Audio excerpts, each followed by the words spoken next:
Ayan, ang ating pong message this morning ay mayroong title na The Four P's of God.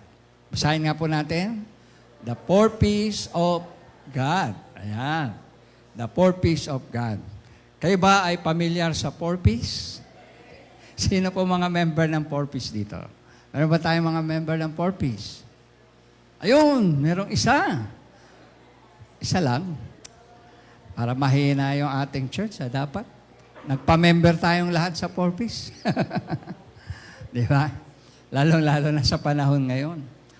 Parang laging nababanggit ang Four P's. At alam nyo ba na sa Meralco bill natin, merong Four P's na nakalagay?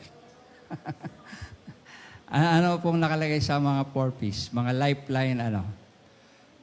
Sabi mo sa iyong katabi, tayo pala ang sumusuporta sa Four P's. Akalain mo yun, ano? Tayo pala, bakit? Kasi meron tayong part, meron tayong bahagi sa programa ng Four P's.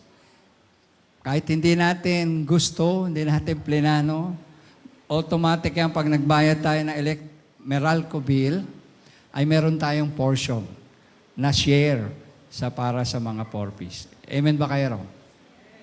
Ang tanong, gusto niyo ba yun? Masaya ba kayo?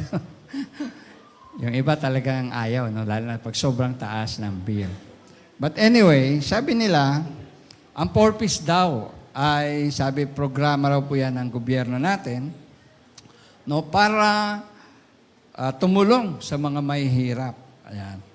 At ito raw ay tumutulong sa pamamagitan ng kalusugan, ng nutrisyon at edukasyon ng mga bata na ang edad ay 1 hanggang 18 taong gulang. At sila po ay nire-require na mag-comply, sumunod sa mga school attendance, health check-up, at iba pa mga requirements nila. Ang Four P's po ay nangangahulugan daw ng Pantawid, Pampamilyang Pilipino Program. Kaya nakakapagtaka, ba't hindi tayo nakasali doon? Ano? Pilipino naman tayo. Hello. Andiyan ba kayo? At meron din naman tayong pangailangan, tulong na para sa edukasyon. Amen ba? Siguro, ang karamihan sa atin ay ano po, middle class. Kaya hindi tayo napasali. O baka hindi rin natin alam paano sumali. Kasi sa Facebook, ang dami po nagko-comment ngayon, paano ba sumali dyan sa Four P's? Kaka-interest silang sumali tuloy kasi ayun na nga, ang daming benepisyo, ang daming tulong na tatanggap. So anyway, sabi dyan po, ito raw ang mga tulong na tinatanggap. Pagdating sa edukasyon, ang mga daycare at elementary na estudyante ay tumatanggap daw ng 300 a month. Ang junior high ay 500 a month at ang mga senior high na mayroong lampas sa 3 anak ay 700 a month. Wow, no po? Pagdating naman sa healthcare, sa pangkalusugan, 750 a month para sa health check-up at sa nutrisyon para sa mga buntis na babae at para rin sa kanilang mga anak. Meron pa silang rice subsidy, no? Bigas na 600 a month para sa mga eligible households. Ayan. So makikita natin, maganda, no? Magandang pakinggan, magandang programa. Ayun nga lang, meron pa rin mga nagko-complain na mga member. Merong iba hindi nakakatanggap, no? Merong iba naman ay sabi kung sino daw yung malapit sa mga opisyal o sa mga namimigay, sila yung nabibigyan. At kung hindi ka malapit, hindi ka mabibigyan. Parang gano'n, ano po. So yung sistema medyo namimili, ika nga. Agree ba kayo ron? Parang konti lang nag-agree. Anyway, yan po yung nangyayari, no, kalakaran. So yan yung Four P's ng gobyerno natin. 4Ps ng Pilipinas yan. At matagal na yan, no? Matagal ng administrasyon yan. Hindi ko maalala kung sino nagpasimula na presidente niya, no? At tinuloy-tuloy yan ng mga sumunod na mga presidente. Sa benefit, in general, tulong sa may hirap ang 4Ps ng gobyerno. Ngayon, dakot naman tayo sa 4Ps of God. Sabi niyo nga, 4Ps of God. Ayan. So kung may 4Ps ang Pilipinas, meron ding 4Ps ang Diyos. Gusto niyo bang malaman yung 4Ps ng Diyos? Amen. So unahin natin yung ating Bible text. Makikita po natin sa Philippians 4:19. Sabay-sabay nga natin basahin. 1, 2, ready? And my God will meet all your needs according to the riches of His glory in Christ Jesus. Ang sabi po dyan, and my God, your God, our God, will meet all of our needs. Sabi nyo, all our needs. According to the riches of His glory in Christ Jesus. Ang sabi po, ang ating Diyos na sinasamba, ang ating Diyos na pinaniniwalaan, sinasampalatayanan, ang siyang tutugon sa lahat. Sabi nyo nga, lahat. Ulitin natin, lahat. Okay, pag sinabi nating lahat, meron bang hindi kasama? Wala. Pag sinabi nating lahat, isipin nyo na lahat ng kailangan nyo, pangangailangan nyo, lahat ng needs ninyo. Sabi diyan, all of our needs will be met, or ito ay tutugunin ng Diyos ayon sa kayamanang hindi mauubos sa kaluwalhatian ng Panginoong Jesus. Sumasampalataya ba kayo sa Panginoong Jesus? Naniniwala ba kayo na si Jesus ang inyong Panginoon? Ang inyong Lord? Amen. Kung yan ang ating confession of faith ngayon, ito yung pangako naman niya sa kanyang salita. My God shall supply or meet all of your needs according to His riches in glory in Christ Jesus our Lord, or in His glory in Christ Jesus. Ito raw pong pangako na ito ay nagbibigay ng katiyakan sa atin na mga mananampalataya, sa atin na mga believers, sabi niyo nga believers, sa atin na mga sumasampalataya sa Panginoon Jesus, na ang Diyos ang tutugon, magbibigay, magkakaloob, sasagot sa lahat ng ating physical, spiritual, at emotional na pangailangan. Sabihin nga natin, physical, emotional, at spiritual na pangailangan. So lahat yan, tutugunin ng Diyos dahil po tayo ay mahal ng Diyos. Sabi po dyan, ito ay base sa kanyang infinite heavenly resources, no? Sa walang hanggang biyaya, kayamanan ng ating Diyos sa langit. Naniniwala ba kayo ng Diyos ay mayaman? Naniniwala ba kayo ng Diyos sa may-ari ng lahat? No, dito sa lupa, ang lupa ay sa Kanya, ang dagat ay sa Kanya, ang kalawakan ay sa Kanya, lahat ng natural resources ay sa Diyos, at maging tayo man na Kanyang mga nilikha ay pag-aari Niya. No? Kaya mayaman ang Diyos. Siya ang may-ari ng lahat. At siya po yung nangangako sa atin na tutugunin niya ang ating mga pangailangan. Halimbawa, tanongin tayo sa umagang ito, meron ba tayong need sa umagang ito? Tanongin mo yung katabi mo, may pangailangan ka ba, kapatid? Ayan. Magkano ang kailangan mo? Ayan. Ayaw, kailangan ko ng 1,000. Ay, kayang bigayan ng Diyos. Kailangan ko ng 10,000. Ay, kaya yan ng Diyos. Kailangan ko ng 100,000. Kaya bigayan ng Diyos. Kasi wala imposible sa Diyos. Amen. Basta ito ay ayon sa kanyang kalooban, kahit milyon pa yan, kahit bilyon pa yan, kaya yang ibigay ng Diyos sapagkat ang Diyos ay mayaman. Amen. Sabi nga natin, ang Diyos natin ay mayaman. Amen. Naalala ko tuloy yung interview ni King Reyes. Kilala niyo ba si King Reyes? Oo, si Teletestay, Nung in-interview siya, ano raw ang masasabi niya o sekreto, bakit siya mayaman? Sabi niya, hindi lang siya mayaman, kundi siya ay lampas pa sa milyonaryo, lampas pa sa bilyonaryo. Sapagkat, yun nga, ang base niya sa kanyang kayamanan, hindi sa kayamanan ng sanlibutan, hindi sa kayamanan dito sa mundo, kundi ang kayamanan ng Diyos doon sa langit. Amen. Kaya sabi mo sa iyong katabi, tayo rin ay mayaman. Tayo rin ay higit pa sa mayaman dahil ang Diyos niya ay Diyos din natin. Amen.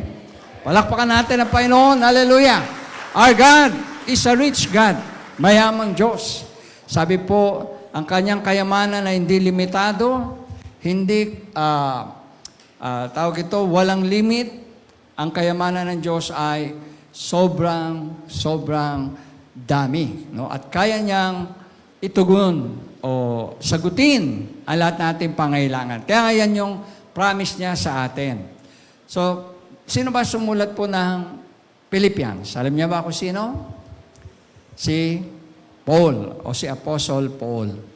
Ayan po, si Apostle Paul, nung sinulat po niya ito sa mga taga-Pilipos, ang dahilan po ay sapagkat ang mga Kristiyano sa Pilipos o Philippians, Christians, supporter po niya ito sa kanyang ministry. Siya po ay missionary by trade, siya po ay missionary at siya rin ay tent maker by trade, sabi ng Bible. Pero sa kanya pong pagbimisyon, pagpunta-punta sa iba-ibang lugar, nakarating siya ng Pilipos, nakarating siya ng Ephesus, Thessalonica, dala-dala niya ang mabuting balita. Pinapahayag niya ang salita ng Diyos sa mga tao at marami ang nako-convert, marami ang tumatanggap sa Panginoon. At dahil doon, itong mga Kristiyano sa Pilipos, nung sumulat si Pablo sa kanila, si Paul, sila ay sumusuporta, tumutulong financially sa ministry ni Paul. Kaya sabi diyan, sinulat ni Paul itong Book of Philippians, he wrote this after they financially supported his ministry. Pagkatapos na siguro, nagpadala sila ng pera, nagpadala sila ng suporta. Bilang pasasalamat ni Paul, sinulat niya itong Book of Philippians. At dito sa sulat, sinasabi na ina-assure ni Paul ang mga taga-Philippians that as they took care of God's work, sa kanilang pag-took care of God's work, sabing ganyan, God would take care also of their needs. So dito sa sulat nito, sinasabi ni Paul na dahil tinutulungan nyo ang yung lingkod, ang gawain ng Panginoon, dahil sumusuporta kayo sa gawain ng Panginoon, tinisiguro ko sa inyo, hindi kayo pababayaan ng Diyos. Amen. Nakita ni Paul yung puso nila na matulungin, masuporta, bibigay kay Paul at sa gawain, sa ministry, kaya na-encourage niya sila, na sinasabi niya, kung paano nyo tinitake care ang gawain ng Diyos, ang ministry, paano kayo sumusuporta sa church, sa missionary, sa pastor, ay ibabalik lahat yan ng Diyos sa inyo. Hindi kayo pababayaan ng Diyos. Amen ba kayo ron? Amen. At sabi niya, God would take care of all of your needs. God will take care of all of your needs. Sabi nga natin, God will take care of all my needs. Ayan. Ang Diyos ang tutugon. Ang Diyos ang sasagot. Ang Diyos ang mag-aalaga sa atin sa kanyang pangako na sinasabi. Sabi po itong pangako ito or this promise is rooted in a relationship with Jesus. So itong pangako na to ay connected. Ito ay para sa mga may relasyon sa Panginoon. So meaning, hindi po ito applicable o hindi ito masasabi natin na effective kung walang relationship ang isang tao sa Panginoong Hesus. Andiyan ba kayo? So para gumana ang pangako na ito, para maging effective ang promise na ito, number one, kailangan merong personal relationship sa Panginoong Hesus.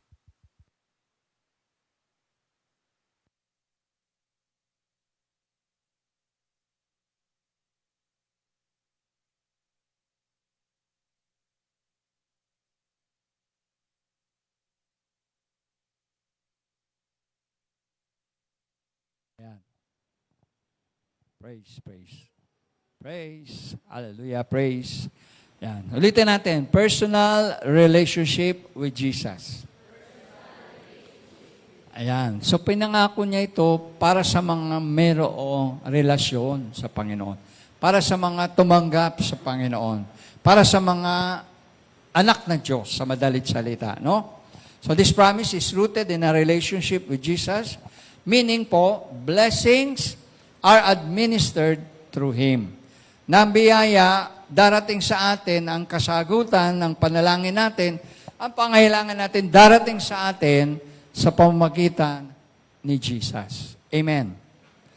Kay Jesus, dadaan yon. Kay Jesus, sa pangalan ni Jesus, ipagkakaloob yon sa atin. Kaya kung wala tayong relationship kay Jesus, hindi natin siya Lord and Savior, malamang hindi darating sa atin yung pangakong yun.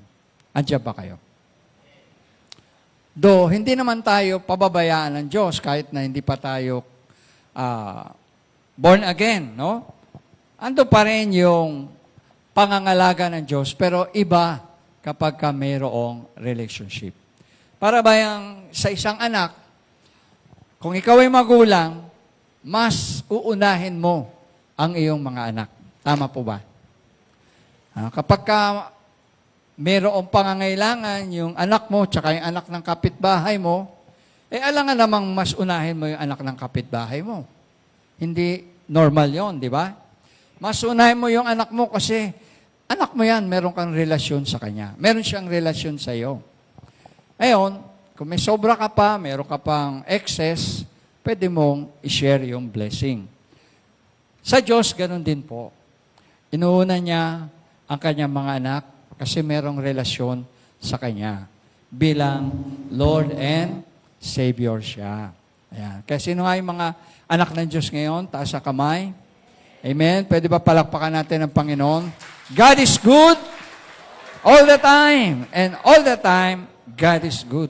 Kaya kanina yung awit natin, napakaganda. Tugman-tugma sa ating mensahe. God is good.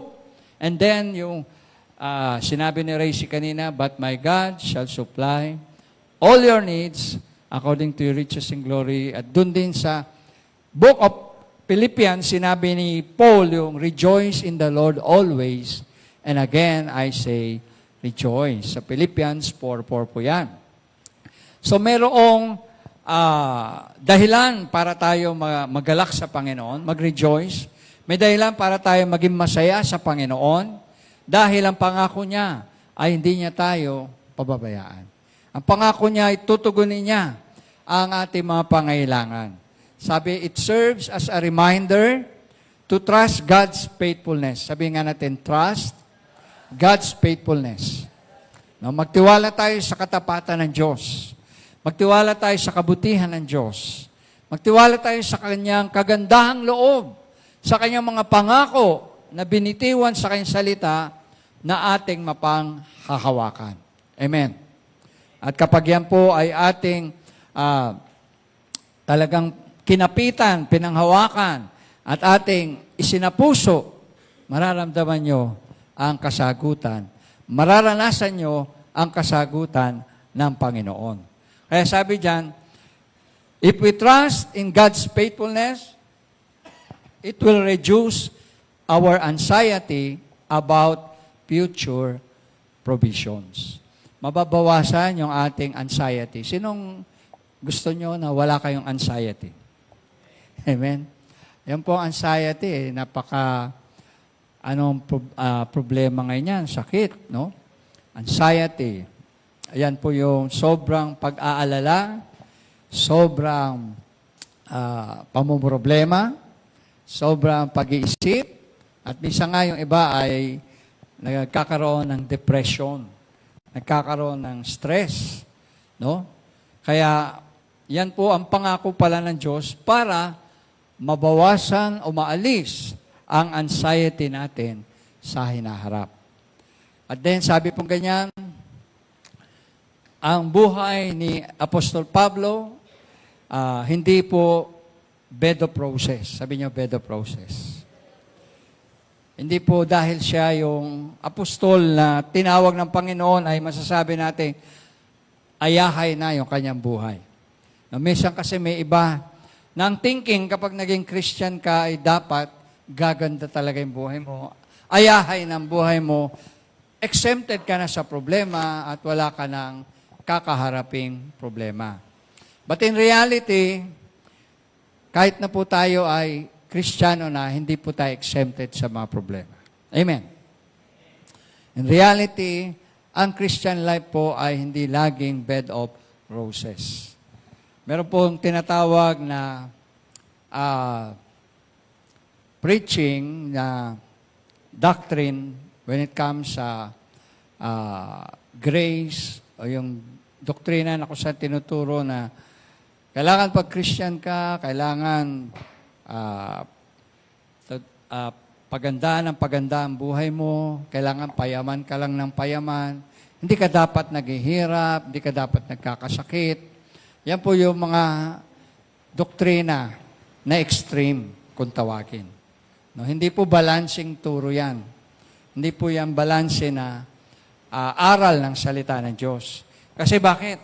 Ito nga si Apostol Pablo, hindi naman paganda ng paganda yung buhay niya. Hindi naman siya payaman ng payaman. Amen? Humihingi nga siya ng tulong sa mga Kristiyano, mga churches, para masuportahan ang kanyang ministry. So, medyo extreme po yon, yung ganong paniniwala na kapag naging Christian ka, mawawala na lahat ng problema mo. Na kapag naging Christian ka, ay yayaman ka na, etc. Though, naniniwala po tayo, na binibless tayo ni Lord. Andiyan ba kayo? Naniniwala tayo na ang Diyos ang nagbibigay ng blessing materially sa atin. But, hindi po yun yung pinaka mahalaga. Ang mahalaga ay balance po. Sabi niyo nga, balance. Kailangan ang ating pananampalataya sa Diyos ay balanse. Bakit? Kasi kung paniniwalaan lang natin yung kailangan, gagandang buhay natin, yayaman tayo, paano na kung di nangyari yun? Di sisisihin pa natin ng Diyos. Andiyan ba kayo? Sabihin natin, bakit hindi ako yumaman? Naging Christian ako, hindi pa ako yumayaman. Magagalit ka pa sa Diyos ngayon. Hindi naman yun ang tinuturo ng Bible. Amen? Hello? Ayan. So, sabi pong ganyan, ayan, basahin natin. Pwede ba natin basahin sabay-sabay?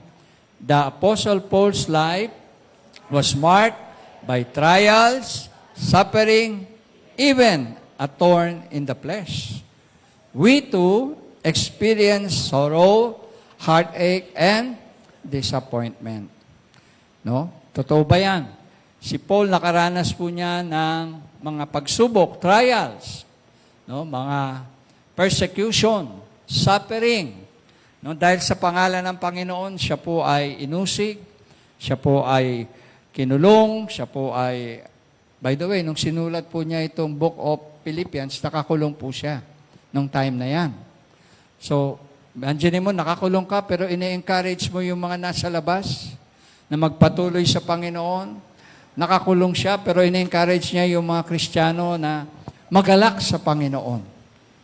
Magalak sa Panginoon. At sabi nga, nakakulong si Paul at the same time, doon sinulat na sila ay kumakanta ng mga himno para sa Panginoon sa loob ng kulungan. So, ibig sabihin, dumanas si Paul ng mga trials, suffering. Even nga yung thorn in the flesh. Sabi niya nga, thorn in the flesh. Yan pong thorn in the flesh ay, ayon sa mga Bible scholars, yan yung resulta. Noong time na nakita ni Paul si Jesus, na encounter niya sa road of Damascus, daan ng Damasco, nakakita siya ng sobrang liwanag. At yun na yung liwanag ng Panginoon.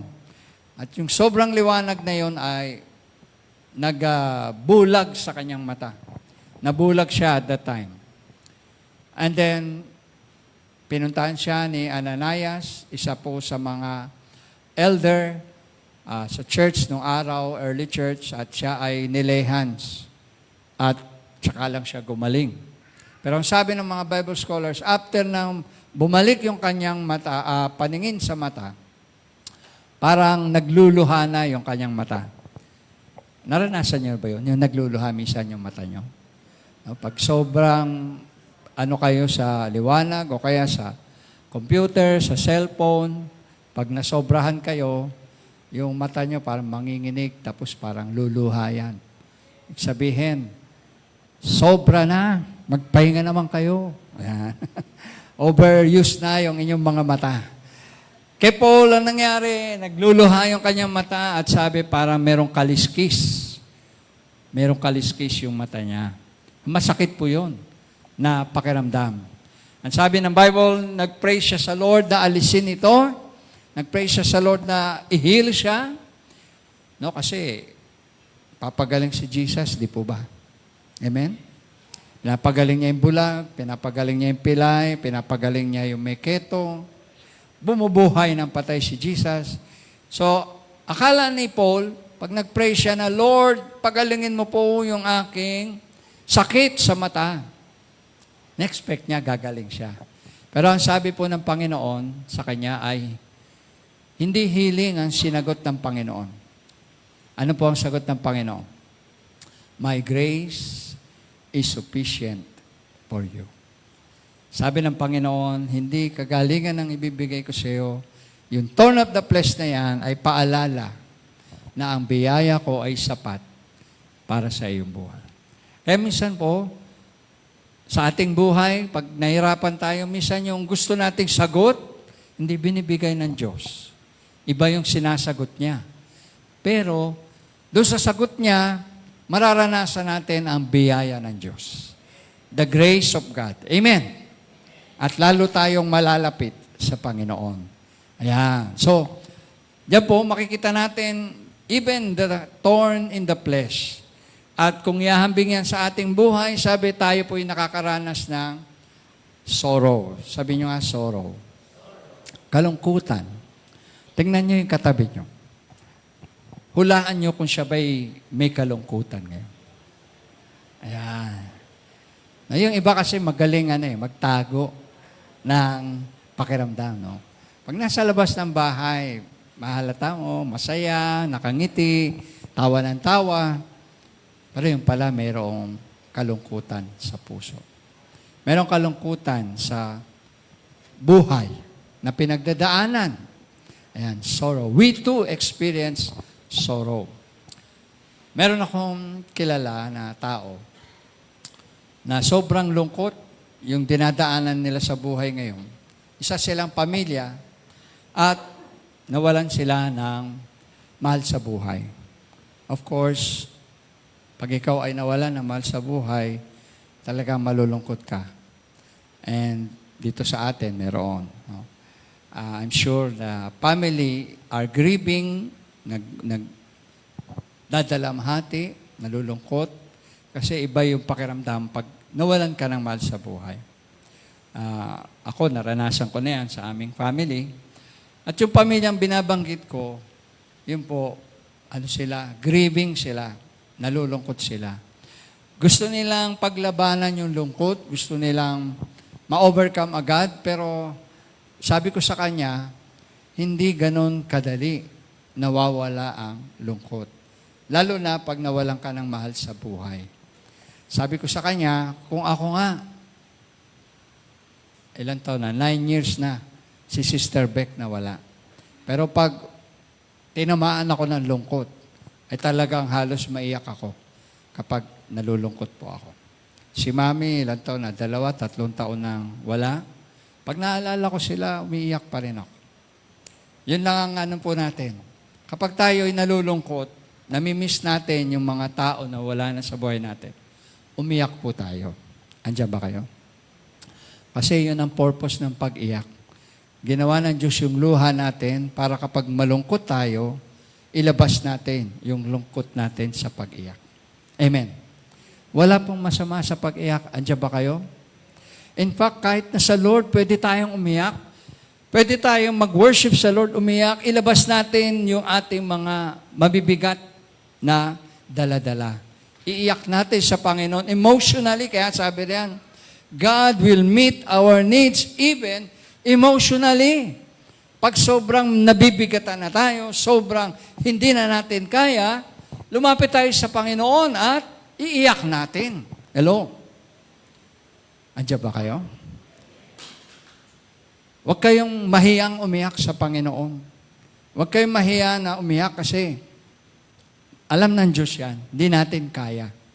At open ang Panginoon, pakikinggan tayo kapag tayo lumapit sa Kanya. Sino po nakaka-experience ng heartache? Ha? Ano ba sa Tagalog ang heartache? Masakit na pakiramdam sa puso. Hindi po yan sakit sa puso. Iba naman yun. Yun po, high blood po yun, sakit sa puso. Ano? Pero, pwede na rin magkarugtong yan. No? Pag heartache ka, mabigat ang puso mo. Alam niyo yung pag mabigat yung puso mo, dahil yan sa kalungkutan, dahil yan sa pag-iisip sa problema, yan yung mga nagiging cause ng heart attack at saka ng stroke. By the way, yan po yung mga nakikita natin, mga karamihan dahilan ngayon na mga pagkamatay ng tao. Heart attack at saka stroke. Kaya sabi mo sa iyong katabi, kapatid, nag-ingat ka sa iyong kalusugan. Ayan, no? Ingat po tayo. Kasi templo tayo ng banal na Espiritu. So, heartache, disappointment. How about disappointment? Meron ba sa inyo na-disappoint? No, meron tayong in-expect sa tao, sa pamilya natin, sa kasama natin sa bahay. Halimbawa, na-expect natin, tutulungan tayo, tapos, ayahay lang ang buhay niya. Paisi-isi lang. Pahiga-higa lang. Pakain-kain lang. Pero pagdating sa, ang tawag ito, pagtulong sa gawaing bahay, hindi maasahan. Nakaka-disappoint yun. Amen. Oh, tahimik. Mukhang nakaka-relate kayo, ano? Ayan. Diba pag, halimbawa, mayroong gastusin sa bahay, ang tipong, in-expect mo, hati-hati kayo na magbabalikat na gastusin. Aba, yung iba, dead ma lang. Hello, andiyan ba kayo? Ang nangyayari, ikaw ngayon ang sasagot. Hirap na hirap ka na nga, ikaw pa rin ang sasagot. Hindi man lang tumulong yung kasama mo sa bahay. Andiyan ba kayo? Kailangan po, kung pamilya tayo sa bahay at merong obligasyon, mag-share-share tayo para gumaan. Amen? Hindi yung andun ka, kain ka lang ng kain, tulog ka lang ng tulog, abay taig mo pa ang bed spacer. Hindi ka nag-share. Hindi man lang nagbibigay ng pambayad ng tubig o pambayad ng kuryente. Hello? Andiyan ba kayo? Nakaka-disappoint yun, di po ba? Hello? Gusto niyo ba yung ganun kasama sa bahay? O gusto niyo palayasin yung mga ganun tao sa bahay? Hindi ka tumutulong. Doon ka na. Umalis ka na sa bahay. Tumira ka na sa ibang bahay. No? Nakaka-disappoint po. Pagka gano'n. So, nakaka-relate ba kayo sa sinabi ni Paul na sorrow, heartache, and disappointments? Amen. Yun ay pang personal, pang pamilya. Pag inisip mo ang kalagayan ng ating bansa, ng ating gobyerno, yung pagtaas ng gasolina, pagtaas ng mga bilihin, no? Yung walang tulong na ibibigay sa mga tao, nakaka-disappoint po yun. Amen ba? Kaya, yan po. Paano na-overcome ni Paul ang mga bagay na to? Sabi po, Paul overcame because of the following. Ayan na po, doon na tayo sa 4 peace of God. Sabi niyo, 4 peace of God. Ayan, sa 4 na peace ng Diyos. Unang-unang P, first P is God's presence. Sabi niyo, God's presence. Ayan, ang presensya ng Diyos. Sabi sa Philippians chapter 4, verse 1, verse 4 to 5, kaya nga mga kapatid kong minamahal at pinananabikan, aking kagalakan at karangalan, sa ganitong paraan ay magpakatatag kayo sa inyong pamumuhay na nakaugnay sa Panginoon. Magalak kayo lagi sa Panginoon. Sa English, rejoice in the Lord always. And I say rejoice. Inuulit ko yan, magalak kayo. Ipadama ninyo sa lahat ang inyong kabutihang loob, malapit nang dumating ang Panginoon. So ito yung sinasabi ni Paul sa mga taga-Pilipos na, yun nga, ang kanyang kagalakan at karangalan ay yung sila ay kasama niya sa paglilingkod. At sabi niya, magpakatatag kayo sa inyong pamumuhay na nakaugnay ito sa Panginoon. Magalak kayo lagi sa Panginoon. No? Inuulit ko, magalak kayo. Ito po yung nagagawa ng presensya ng Diyos sa buhay ng Kristiyano. No? Sabi diyan, God's presence. Ayan.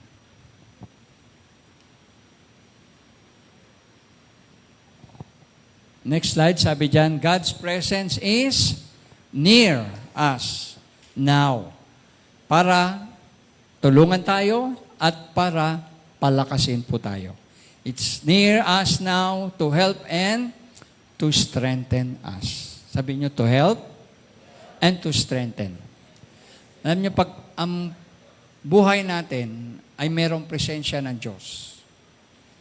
Kahit anong kalagayan mo sa buhay, kahit anong pinagdadaanan mo, kahit na anong problema mo, ikaw ay makakaramdam ng kalakasan, kagaanan.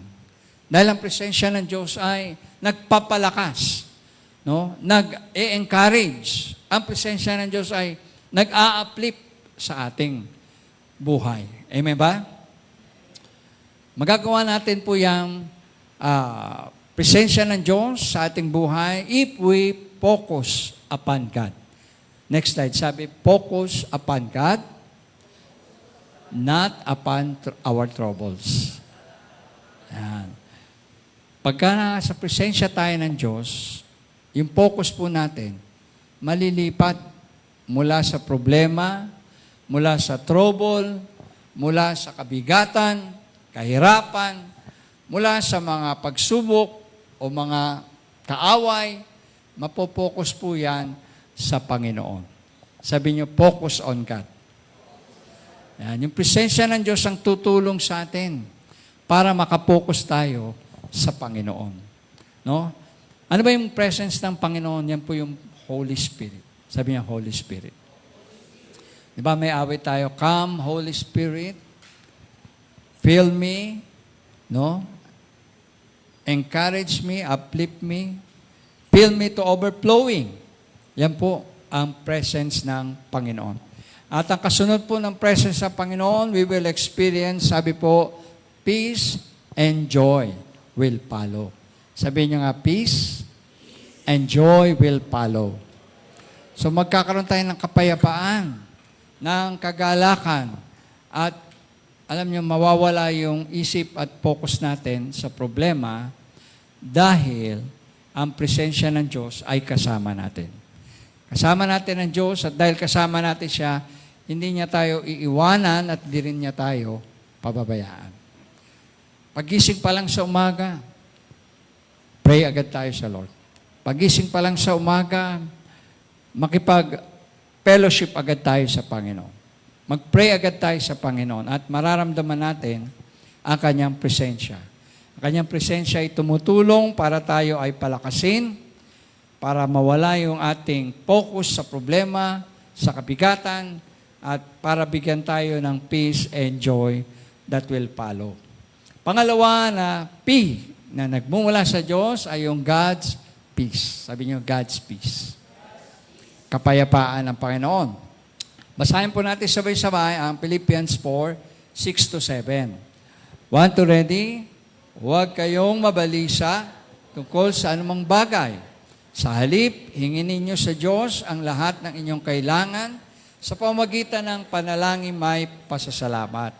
At ang kapayapaan ng Diyos na hindi kayang maunawaan ng tao ang siyang mag-iingat sa inyong puso at pag-iisip dahil sa inyong pakikipag-isa kay Kristo Jesus. Ayan, purihin po ang Diyos. Sinasabi po dyan na huwag tayong mabalisa tungkol sa anumang bagay. Ginamit po na word sa Tagalog ay mabalisa.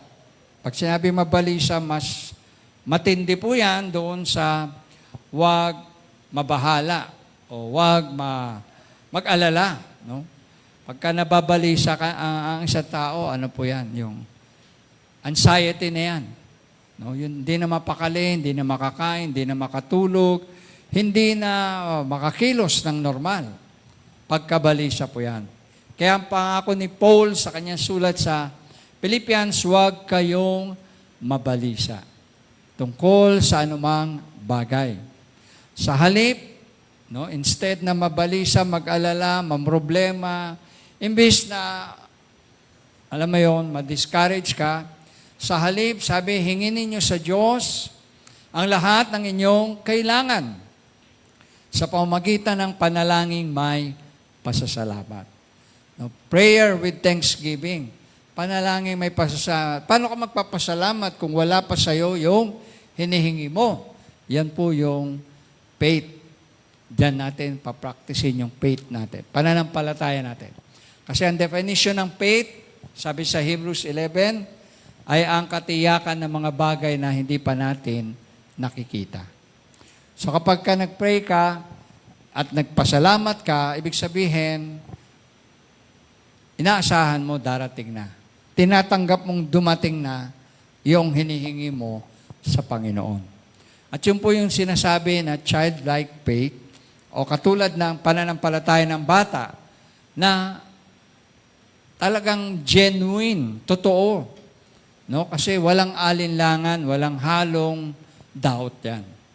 Hindi, sabi po dyan, ang kapayapaan ng Diyos na hindi maunawaan ng tao ang siyang mag-iingat sa ating mga puso at pag-iisip. Dahil po yan sa pakikipag-isa natin kay Kristo.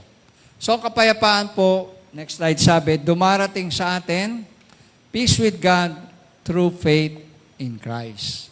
Darating ang pananampalataya sa atin, ang kapayapaan sa atin sa pamamagitan ng ating faith kay Jesus. Sabi nga natin, faith kay Jesus. Ayan. Mahalaga yung faith natin. Yun ang magkokonekta sa atin sa Diyos. Yung faith natin ang siyang magbibigay sa atin ng kapayapaan sa ating buhay. And then, sabi, ang gagawin ng kapayapaan sa ating buhay, next slide, peace from God shall guard your hearts and minds.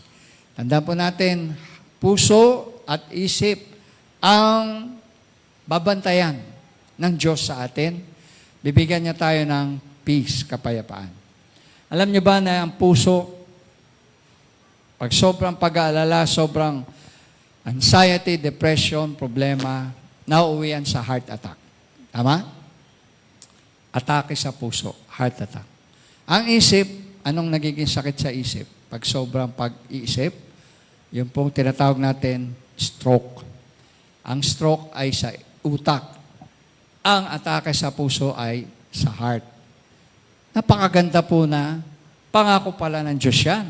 Napoprotektahan niya, iingatan niya yung ating puso at isipan, ang ating mga utak para hindi tayo magkaroon ng heart attack, para hindi tayo magkaroon ng stroke. Andiyan ba kayo? Literal yan, na isasalba tayo ng Diyos.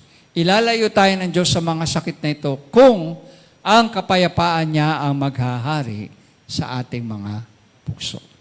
Kasi totoo po yan. Ang mga taong na heart attack, ang mga tao po na hindi lang mild stroke, kundi stroke, yan po ay dahil sa sobrang pag-iisip, sobrang pag-aalala, sobrang pamomroblema sa buhay. Andiyan ba kayo? Kaya sabi mo sa iyong katabi, kapatid, tanggapin natin ang peace ni Jesus sa ating puso at sa ating isipan. Amen po ba? Yan ang gamot para sa heart attack at sa stroke. Ang peace ng ating Panginoon. Pangatlong P ng Diyos ay yung tinatawag na God's power. Sabi nyo, God's power. Yan. Sabi po sa Philippians 4, verse 12 to 13, basahin natin uli sabay-sabay. Alam kong kung paano maghikahos, alam ko rin kung paano managana. Natutunan ko na ang sekreto kung paano masiyahan sa anumang kalagayan sa buhay, ang mabusog o magutom, ang managana o ang maghirap. Ang lahat ng ito'y magagawa ko dahil sa lakas na kaloob sa akin ni Kristo. Yan po yung testimony, personal testimony ni Apostle Paul. Alam daw niya makaranas ng paghihikahos o yung tinatawag natin na kawalan o sabihin na natin na kulang, yung naghihirap, alam niya yung karanasan na yan. Alam din niya yung karanasan na maging masagana. O yung sinasabi natin na marami, no? O sagana. Natutunan din niya yung sikreto kung paano masiyahan sa buhay, anumang kalagayan. Meron ka man o wala, masaya ka pa rin kung nasa Panginoon ka. Busog ka man o gutom, masaya pa rin si Pablo. Sagana man siya o naghihirap, ano pa rin siya? Awag ito? Natutunan pa rin niya yung ganong kalagayan. Hindi siya nagrereklamo, hindi siya naninisi sa Diyos. Lahat ng yun tanggap niya dahil, sabi niya, sa lakas na kaloob sa akin ni Kristo. Yung pong lakas na yun, yung power ng Panginoon, yung wisdom ng Panginoon, no? Kaya sabi diyan, God's power, next slide, helps us in every circumstances that we have. Kaya kita niyo si Paul, ang daming circumstances niya dinaanan, but circumstances never defeated Paul. Andiyan po siya ay kinulong, andiyan po siya ay muntik ng mamatay, meron siyang death threat, andiyan po na siya ay hulihin, no? Usigin. Maraming experiences si Paul na masasabi natin, uy, dapat hindi na nangyari sa kanya yan kasi great apostle na siya. No? Kung si Jesus nga po, siya na yung Lord and Savior natin.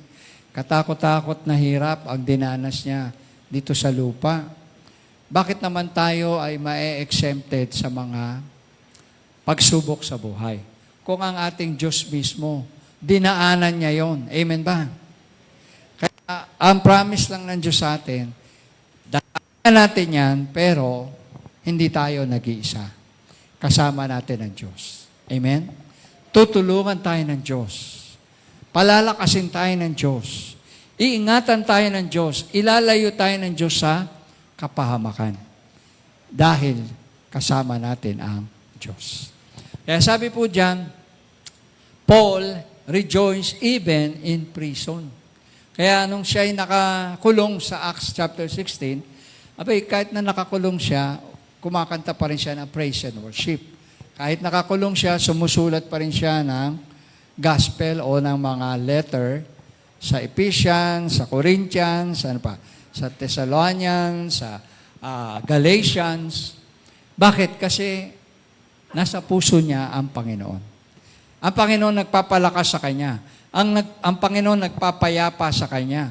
Ang Panginoon ang kasama niya, ang presensya ng Panginoon. Kaya kahit na nahihirapan siya o nasa paghihirap siya, masaya pa rin si Paul.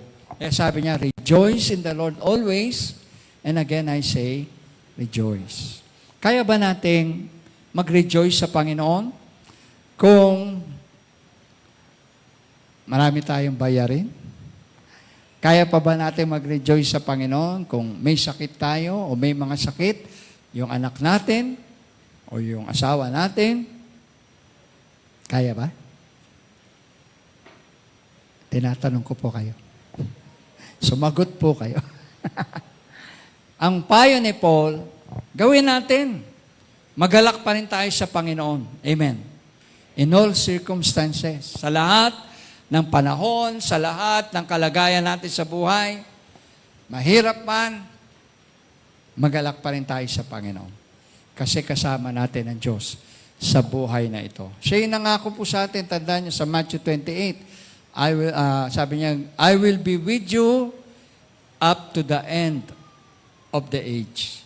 Siya ay kasama natin hanggang sa huling panahon. Katapusan ng mundo. Kaya sabi mo sa iyong katabi, kapatid, hindi tayo nag-iisa. Kasama natin ang Diyos. Amen. Palakpakan naman natin ang Panginoon. Hallelujah. Hallelujah. Praise be to God. Ayan yung panghuling pipo ng Diyos. Ay God's provision. Ayan. God's provision. Sabi po ng Philippians 4:18 to 19, sabay-sabay basahin natin. Ang liham na ito, ang pagkakilala sa lahat ng mga kaloob ninyo sa akin. Higit pa sa pangailangan ko, ang tulong ninyo sa akin, na hatid ni Epaprodito. At buhat sa hindi nauubos na kayamanan ng Diyos, ibibigay niya ang lahat ng inyong kailangan sa pamamagitan ni Kristo Jesus. Ayan. God's provision. Okay, number 1 kanina, God's presence, and then God's peace. Pangatlong P niya, God's power, at pang-apat, God's provision. Sabi po sa provision ng Panginoon, binibigyan tayo ng assurance. God gives us assurance. Na sabi po dyan, Paul knew that God was in control. Yan, naniniwala ba kayo na ang Diyos ang may control ng lahat? Amen? Ano man ang nangyayari sa buhay natin, mabuti o malungkot o mahirap ang dinadaanan natin, tandaan po natin, God is always in control. Lagi ang Diyos may control sa ating buhay. At kapag tayo nagpapasakop sa Panginoon, gagabayan niya tayo sa mabuting landas. Pangungunahan niya tayo sa ikabubuti natin.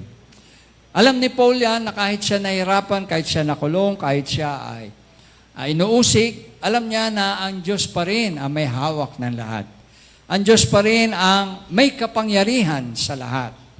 Kaya sabi po ng pangalawa nating slide, when we are in the will of God, He can use, even bless the dark moments of life. Pwede ba natin basahin sabay-sabay? When we are in the will of God, He can use, even bless the dark moments of life. Nang ibig sabihin po niya, pag nasa kalooban tayo ng Diyos, kayang gamitin ng Diyos yung pinaka masamang pangyayari sa ating buhay. Maaari tayong nakulong, maaari tayong nagkasakit, maaari tayong naghirap. Ano pa ang maisip natin na dark moments ng buhay natin? Worst moment na, pinakagrabe na mangyari sa buhay natin. Pero kayang baliktarin niya ng Diyos at gawing blessing para sa atin. He can use it and He can bless it even the dark moments of our life. Ang sabi po ng Romans 8:28, all things work together for good to them that love God and to them that are called according to His purpose. Lahat ng bagay na nangyari sa ating buhay ay para sa ikabubuti natin na nagmamahal, umiibig sa Panginoon. Kaya kahit na pangit sa tingin natin o hindi maganda yung nangyari sa atin, sabi nga ni Joseph, kung naalala niyo si Joseph sa Old Testament, no? Yung mga bagay na pangit na nangyari sa kanyang buhay ay binaliktad ng Diyos para sa kapurihan ng Panginoon. Kaya alam niyo, kahit na tayo ay nawala ng mahal sa buhay, kayang gamitin niya ng Diyos para tayo palakasin. Kung tayo man ay nadapa, tayo man ay nagkasala, kaya tayong patawarin ng Diyos, humingi tayo ng tawad, kaya niya tayong ibangon muli.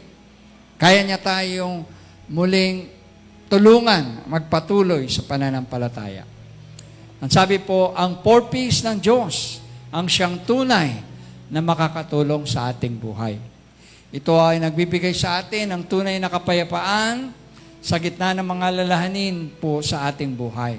Ito ay nagbibigay ng kapangyarihan sa gitna ng mga pagsubok at problema sa buhay.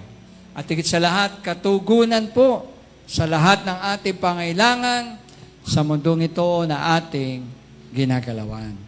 Mga kapatid, manalig po tayo at magtiwala sa Panginoon.